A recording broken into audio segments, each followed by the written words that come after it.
May napansin ka ba lately? Parang ang daming nangyayari sabay-sabay. Pero kung titingnan mo ng mabuti, parang may pattern eh. Unang-una, kumanta ang mga diskaya. Yup, naglabasan ng mga pangalan. Parang may gustong ipahiwatig. At sa same day na yon, may bigla ang changes. Mga posisyon sa gobyerno, napalitan agad. Senator Cheese? Parang ganon. Senate President from Escudero to Soto, Blue Ribbon Committee Chair, from Marcoleta to Lacson. Coincidence ba to? Or may gustong pigilan? Tapos ngayon, boom, si DOJ Secretary Remulla bumanat kay Alcantara. Pero si Alcantara hindi nagpahuli. Naglabas din ng mga pangalan, pati ilang senador. Pero teka, bakit wala si Romualdez sa listahan? Same day din, si Remulla humiling sa committee na maisama si Alcantara sa DOJ. At guess what? Approved agad. Ang bilis, di ba?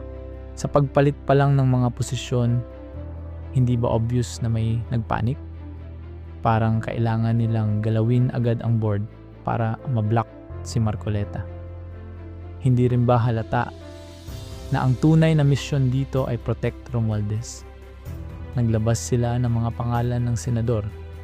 Pero syempre, yung mga dati nang may issue ang pinili para madaling paniwalaan ng publiko. Like Revilla, Estrada, the usual suspects, kumbaga. Pero ito ang tanong na dapat tinatanong ng lahat. Nasaan si Zaldico at si Romualdez? Sila yung pinakamalalaking pangalan dito. Pero bakit parang tahimik? Bakit sila hindi pinapatawag? Kung gusto talaga ng national government na tapusin to, kayang-kaya nila. Pero parang walang gustong gumalaw.